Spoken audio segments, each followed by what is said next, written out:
Hi everyone, I'm Ruicheng Bao from University of Science and Technology of China. And firstly, I'm grateful to the committee of this very good workshop for giving me this opportunity to share some recent findings. Findings associated with this talk is in archive, and the archive numbers here, but some more recent findings are not included in this archive. Okay, so here's an outline. Firstly, I will briefly introduce background and a lower bound range reproduction rate will be given, and trade relation between reversibility and time scale will be shown, and its applications to thermodynamic inference will be discussed. Okay, so firstly, let's go to background part. And so what is the, here we are focused on thermal relaxation. So what is thermal relaxation? It's in one sentence, it is the system's convergence to a fixed point, and this convergence process is irreversible and natural.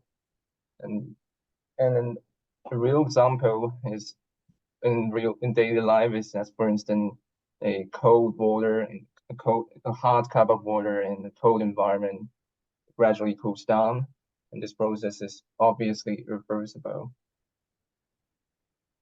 And then I would like to talk about importance and motivation. And as mentioned, thermal relaxation is ubiquitous and has many applications, for instance, in information processing process, and it's irreversible. So it's natural to focus on thermodynamic reversibility, which is characterized by entropy production rate. Another key quantity in this thermal relaxation is the intrinsic time scale, and call it intrinsic because it is a quantity only associated with the dynamical generator of the dynamics, and it is irrelevant to initial final state of the intrinsic process. So inspired by recent conjecture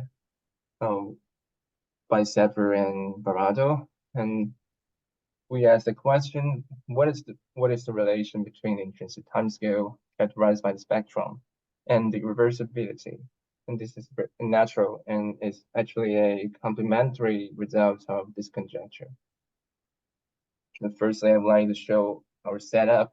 We focus on a Markov jump process whose transition matrix can be dependent on time. And for this system, and this dynamics can be recast in a vectorized form. The LFT is called a stochastic matrix. And within this setup, we can prove that the entropy production rate is lower bounded by such a constant called logarithmic Sobolev constant times a distance function, a relative entropy. This is actually not a distance function, sorry, times a function quantifying the difference between the distribution function. And so this relation just tells us that if the system is far from its instantaneous equilibrium state, then it will be more irreversible. And it could also be generalized to the system in which lower bounds. Oh, I'm sorry. Bounds. Do you have any question? Oh, maybe we could continue maybe. And it could be generalized a system in which the detail balance condition does not hold. In this case, we could lower bound the non-adiabatic contribution and reproduction rate. And firstly, we would like to show an application of this result of this lower bound. We firstly apply to a time-dependent dynamics in which the transition matrix of the system is stochastic or periodically switching between two configurations, and this is an application from these two references. And we consider the fast oscillation limit, and to apply our result to this case, we show that a positive lower bound can be obtained. And since in the fast oscillation limit, the system is in an effective equilibrium state in which no steady state current can be observed, I think that result may be useful because it could restore part of the entropy production rate. And let's go to the second part, a trade-off between irreversibility and relaxation timescale. And since this very weird logarithmic overlap constant is closely related to the intrinsic timescale of relaxation process, we could obtain our main result here as the trade-off relation between the reproduction rate and the intrinsic timescale. It tells us that for a relaxation process that is intrinsically fast, will dissipate more energy compared to the relaxation process that is intrinsically slower. And we illustrate this result in a very simple system here. And it could reproduce most of the entropy production in this single case. And a corollary of this result is an upper bound for transformation time between two given states.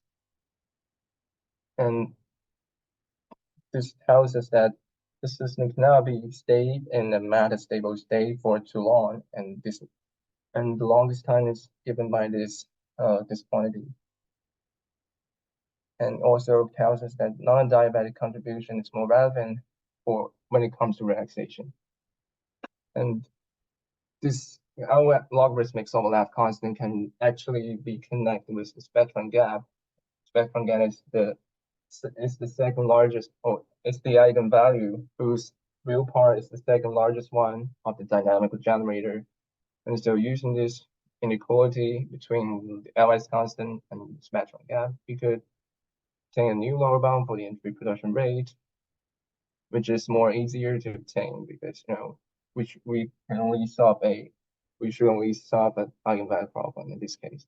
And this relates the eigenvalue of the generator to stochastic thermodynamics. And I wanted to show you another important application to thermodynamic inference. If we are focusing on real practical complex systems, we can only have some coarse-graining observation in the systems. In this case, we could prove that once the coarse-graining procedure is appropriate, we have such a lower bound, which shows that we could infer the entropy production rate simply by measuring the coarse-graining, the probability distribution of the coarse-graining states of the coarse-graining system. And if the memory of the coarse-graining dynamics is not long range, we could also prove that there is a lower bound of the entropy production during this interval from 0 to tau. And it should be noted that these two inequalities are not equivalent in this case. They cannot derive from each other. But in the fine-grained case, they are actually equivalent. And here I show an application to some real system. We focus on some interacting active particles, and the interacting potentials is chosen as the WCA potential. And this interacting system can self-assembly into three kinds of coarse-graining states, named as drive state, triplet state, and disorder state. So in experiment, we can only observe these three kinds of coarse-graining states. And we can use our bond to try to infer the entropy production. But you can see here that we can only recover very, very small part of the entropy production. And this is actually not beyond anticipation. So just a reminder that you entered the question type. Oh, okay, very quick. Okay, and this is because we use 4,000 particles in the underlying Markovian dynamic simulation. There are only 3 states in coarse-graining dynamics. This is something to be addressed. And here are some generalizations. For instance, we can generalize the quantum systems and the Landry equation, discrete time chain. For quantum cases, only an extra positive term emerged compared to the classical system. That is delta A, which is contribution due to loss of coherence. Here is very summary. Let's just skip. Okay. Some outlook. Okay. Maybe that's all. Thank you very much.